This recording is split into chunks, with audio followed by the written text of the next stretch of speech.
Assalamualaikum warahmatullahi wabarakatuh. Pak, diharapkan semuanya masih dalam keadaan sehat walafiat. Anak-anak, hari ini kita ketemu lagi pada pelajaran seni budaya, masih melalui daring ya. Nah, Pak, diharapkan kalian masih dalam semangat belajar dari rumah ya. Meskipun kita belum bisa bertatap muka, tapi tidak menyurutkan semangat kalian dalam belajar, Pak, diharapkan seperti itu ya. Nah, hari ini kita akan belajar tentang seni patung, melanjutkan materi kemarin. Hari ini kita akan dalam ruang lingkup pembahasan sejarah seni patung ya. Nah, kalau kita bicara patung, kita harus juga mengetahui bagaimana sih perkembangannya dari dulu sampai saat ini. Nah, itu kita ke sejarahnya. Nah, patung itu di Nusantara atau di Indonesia itu munculnya pertama kali itu pada tahun 500 sebelum Masehi, pada saat zaman perunggu ya. Itu. Nah, muncul pada kurang lebih tahun 500 sebelum Masehi. Nah, sebelum itu bangsa Indonesia itu sudah mengenal yang namanya seni ukir ya, pada zaman batu muda, silahkan dilihat, atau Neolitik, kurang lebih pada tahun 1500 sebelum Masehi. Jadi manusia sudah pada masa era Neolitikum atau batu muda itu sudah bisa membuat benda-benda kerajinan yang mempunyai nilai seni, mempunyai nilai keindahan atau estetika ya, dibuat dalam bentuk kebutuhan sehari-hari ataupun perhiasan, pernak-pernik, itu mereka sudah bisa membuat. Mengukir, kemudian berkembang pada era zaman perunggu, itu mereka sudah dapat menciptakan patung-patung terbuat dari bahan logam seperti itu. Nah, pada zaman itu zaman di mana ada masa perpindahan orang-orang Melayu dari Cina ya, Cina bagian selatan tepatnya, dari Yunan itu ke Indonesia. Nah, orang-orang waktu itu, orang-orang Yunan, orang Cina itu membawa yang namanya budaya dan pengetahuan. Mereka kenalkan pada masyarakat di Indonesia atau Nusantara. Nah, apa yang mereka perkenalkan pada Nusantara ini atau di Nusantara ini, yaitu mereka mengenalkan budaya dalam kehidupan sehari-hari ya.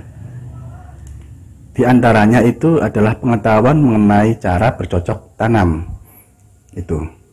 Jadi manusia sebelum hidup menetap itu pada masa primitif atau prasejarah itu hidupnya berpindah-pindah dan belum mengetahui atau mengenal yang namanya sistem bercocok tanam. Mereka untuk makan itu melalui dengan cara berburu. Jadi setelah mereka hidup berpindah-pindah dari gua satu misalkan ke gua lain, nah akhirnya mereka itu menetap ya, membentuk masyarakat kecil, kelompok kecil, akhirnya mereka menetap dan disitulah mereka belajar bercocok tanam. Jadi orang-orang Yunan datang ke Indonesia itu mengenalkan cara bercocok tanam tuh. Kemudian yang kedua, mereka kenalkan yang namanya pembuatan perkakas untuk keperluan sehari-hari. Nah, dalam kehidupan sehari-hari kan kita memakai alat-alat, itu mereka kenalkan. Jadi pembuatan alat-alat untuk bertani, misalkan cangkul ya, terbuat dari logam, ataupun dalam kehidupan sehari perlengkapan dapur ya, itu mereka perkenalkan itu. Kemudian mereka juga mengenalkan yang namanya pembuatan senjata untuk berburu dengan panah ataupun tombak dan sejenisnya, kapak juga itu mereka kenalkan. Patung-patung pada era itu bentuknya itu berwujud manusia ya, atau berwujud figuratif, figur ya, peniruan berbentuk wujud manusia. Nah, pada masa itu patung itu fungsinya adalah sebagai sarana dalam ritual pemujaan ya, atau kepercayaan pada masyarakat pada masa itu ya. Itu fungsi patungnya secara garis besar seperti itu. Nah, pada saat era Megalitikum atau zaman batu besar ya, terdapat manusia itu bisa membuat bangunan besar seperti dolmen, manhid dan sebagainya. Jadi bangunan dari batu besar. Nah, di beberapa wilayah di Nusantara itu sudah mengenal yang namanya teknik metalurgi. Silakan dilihat. Apa sih metalurgi itu? Yaitu teknik ya, teknik dalam pembuatan alat-alat atau metode yang canggih atau modern saat itu ya, sudah canggih dikatakan itu. Kenapa? Karena masyarakat sudah dapat menciptakan alat-alat yang terbuat dari logam ya. Yang awalnya dulu itu masuk manusia itu pembuatan karyanya itu media batu, kayu atau tanah. Kemudian mereka mengenal yang namanya teknik metalurgi, yaitu membuat alat-alat atau metode yang canggih ya. Mereka dapat menciptakan alat-alat yang terbuat dari logam seperti itu pada era megalitikum. Kemudian ke era logam tadi ya, ada zaman temaga, kemudian perunggu dan besi itu. Tapi yang terkenal itu zaman perunggunya itu ya. Manusia sudah bisa membuat perlengkapan terbuat dari bahan logam itu. Nah, pada era itu muncullah teknik yang namanya cetak bivalve dan eser per diu. Masih ingat enggak? Cetak bivalve, cetak eser per diu. Ya, kemarin sudah kita bahas. Itu muncul pada era zaman logam dulu atau zaman perunggu ya. Seni cetak, silakan dilihat contohnya ya, tak diulang. Nah, zaman perunggu manusia sudah dapat menciptakan karya-karya dan terbuat dari logam. Nah, salah satunya adalah dengan teknik cetak cor. Yang pertama bivalve. Bivalve adalah teknik cetak cor tuang berkali-kali. Artinya apa? Satu cetakan dapat menghasilkan banyak karya ya. Satu cetakan bisa menghasilkan puluhan, ratusan atau ribuan karya dengan bentuk yang sama persis. Kalau zaman sekarang itu cetakannya atau malnya itu terbuat dari seperti batu ataupun rubber, silikon karet itu ya cetakannya ya. Isiannya itu bisa dari bahan tanah liat atau clay, bisa dari logam, kuningan dan sejenisnya, dan bisa dari gipsum atau semen putih itu cetak bivalve. Satu cetakan bisa menghasilkan banyak karya. Kemudian dilihat yang kedua, ada yang namanya eser per diu. Kalau bivalve itu satu cetakan menghasilkan banyak karya. Kalau eser per diu itu adalah cetak cor tuang satu kali pakai. Artinya adalah satu cetakan dapat menghasilkan satu karya saja, kemudian rusak cetakannya. Atau disebut juga dengan cetak lilin. Ya. Kenapa? Karena acuannya awalnya itu dari lilin ya. Silakan dilihat contohnya juga. Nah, lilin itu kita buat model dengan cara kita ukir, kita bentuk. Diukir. Kemudian kalau sudah jadi bentuknya, kemudian lilin tersebut ya kita tutup memakai tanah liat, ditutup pakai tanah liat. Kemudian setelah tertutup semua bagiannya, kita beri lubang ya. Lubang itu sampai tembus ke bagian lilin tadi. Setelah diberi lubang, tanah liat itu kita panaskan. Agar apa? Yang pertama agar tanah liat itu mengeras.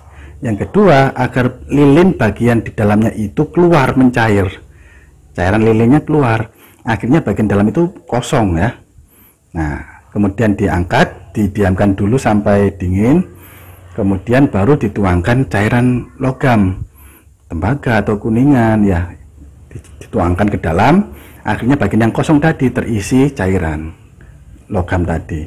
Didinginkan, setelah dingin mengeras cairannya, kemudian tinggal kita pecahkan, akhirnya jadilah bentuk patung tadi terbuat dari lilin awalnya tadi ya.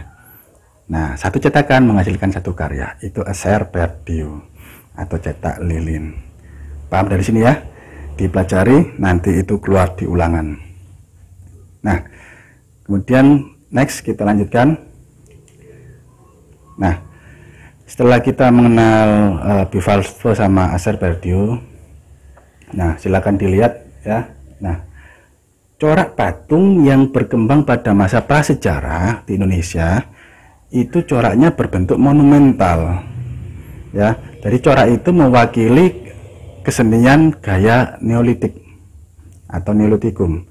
Jadi Neolitikum itu zaman batu muda itu cirinya pembuatan karya itu masih bersifat sederhana ya, corak monumental.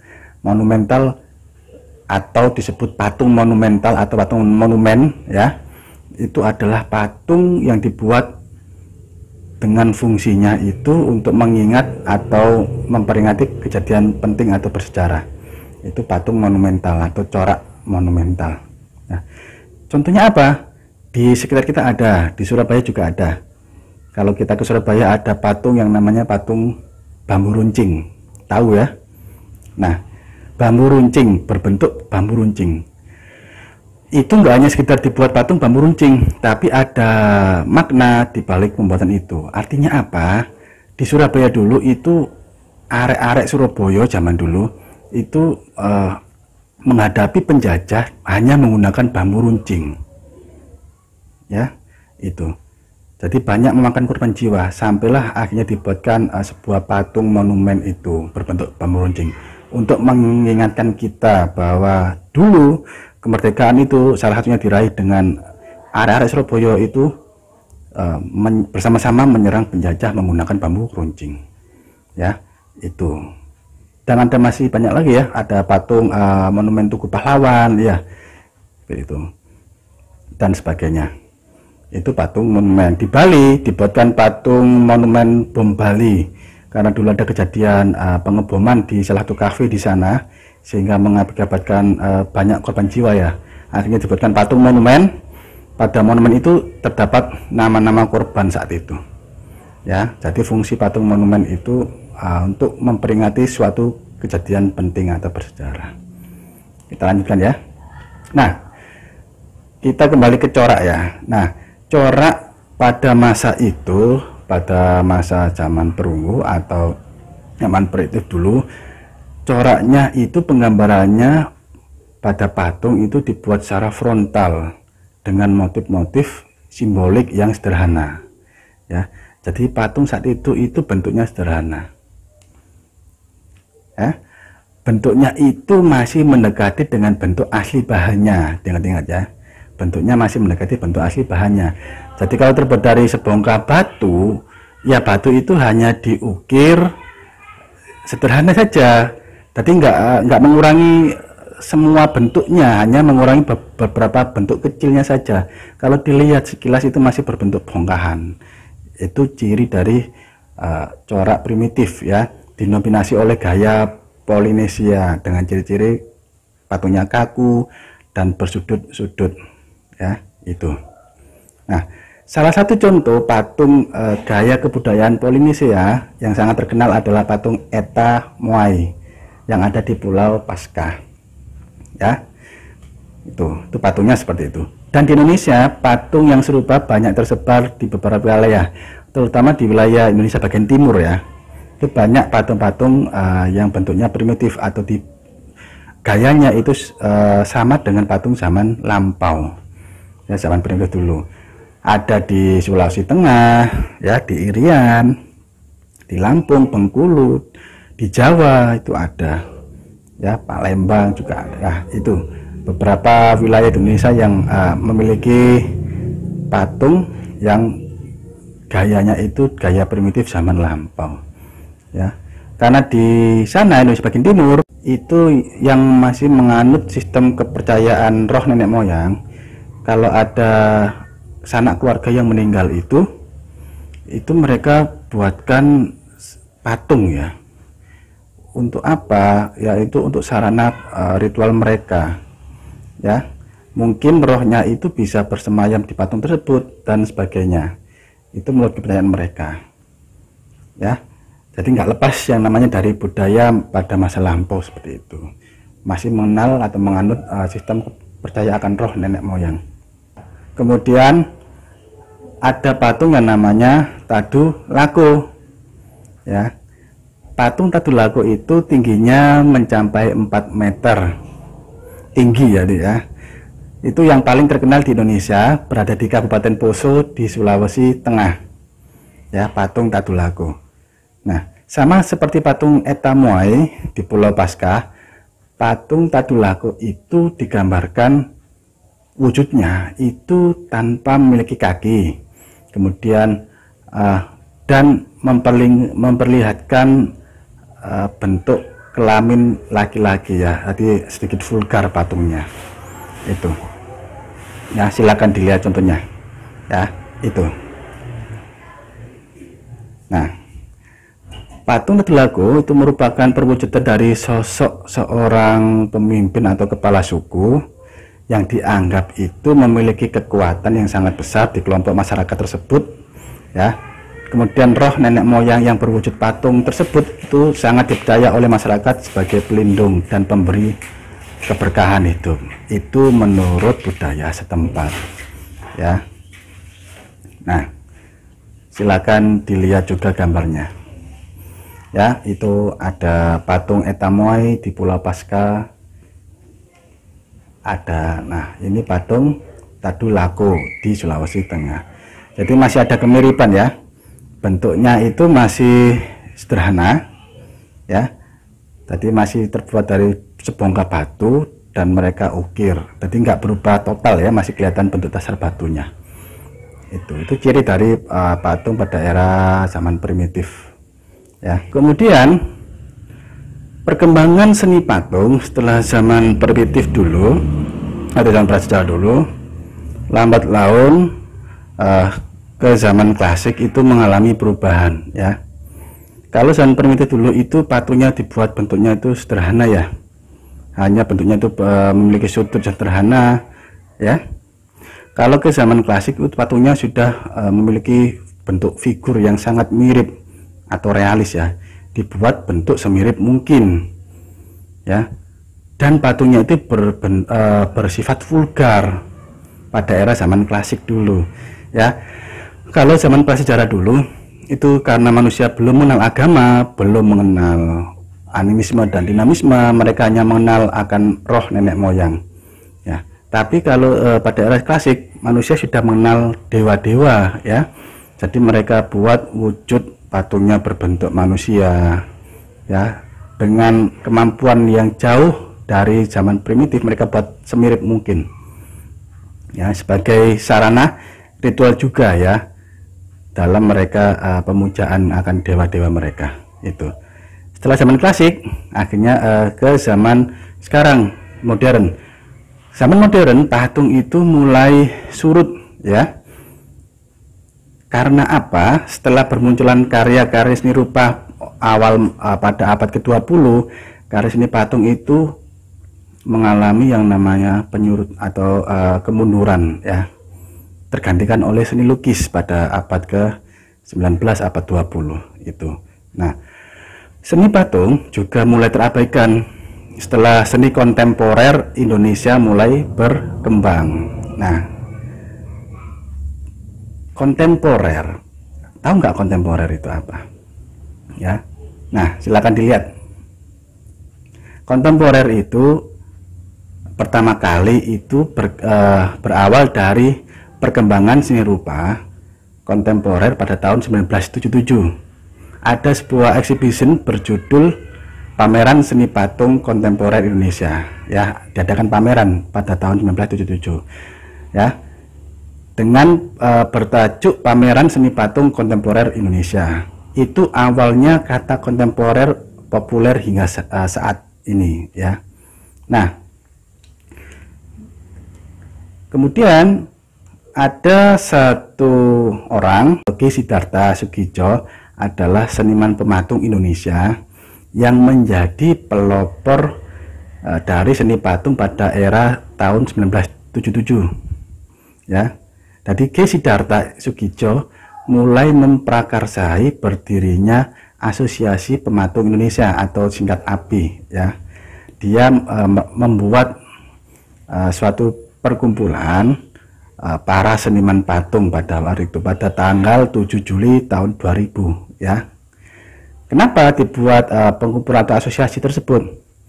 Agar patung ini tidak tergerus oleh zaman, tidak dilupakan, ya, jadi tetap populer selain dengan seni lukis tadi. Ya, itu. Jadi alasan dibalik pembuatan asosiasi itu karena hal tersebut itu berkaitan dengan seni patung sebagai salah satu akar kesenian di Indonesia, dan sangat disayangkan jika karya seni patung itu punah oleh perkembangan zaman. Itu ya, dibalik pembuatan Asosiasi Pematung Indonesia atau API. Nah, tokoh-tokoh dalam seni patung di Indonesia silakan dilihat. Ada Dolorosa Sinaga, kemudian Edi Sunarso, kemudian Gregoris Sidarta, Inyoman Nuwarta, ini juga ya yang membuat patung Garuda Wisnu Kencana. Ya, kita patut bangga juga karena Indonesia punya ikon patung tertinggi keberapa di dunia? Tertinggi ketiga ya, patung Garuda Wisnu Kencana. Itu pembuatnya adalah Inyoman Nuwarta. Ada G. Sidarta Sugijo, ya, itu. Jadi itu beberapa seniman patung yang ada di Nusantara, ya. Sampai sini dulu pertemuan kali ini, kita membahas tentang ruang lingkup sejarah seni patung, ya. Nanti tugasnya hari ini kamu catat materi yang Pak Widi sampaikan pada pertemuan kali ini di buku catatan seni budaya, ya, karena di LKS nggak lengkap, jadi kamu catat secara ini. Besok ulangan tengah semester itu harus dikeluarkan, ya. Jadi buku catatan dilengkapi, ya, apa yang harus disampaikan itu kamu catat poin-poin yang penting, ya, biar catatanmu itu ada, ya. Jadi hari ini cukup sekian dari Pak Widi, nanti langsung dicatat tugasnya. Pak Widi akhir pertemuan kali ini. Kalau Pak Widi ada salah kata, Pak Widi mohon maaf. Barakallahu fikum. Wassalamualaikum warahmatullahi wabarakatuh.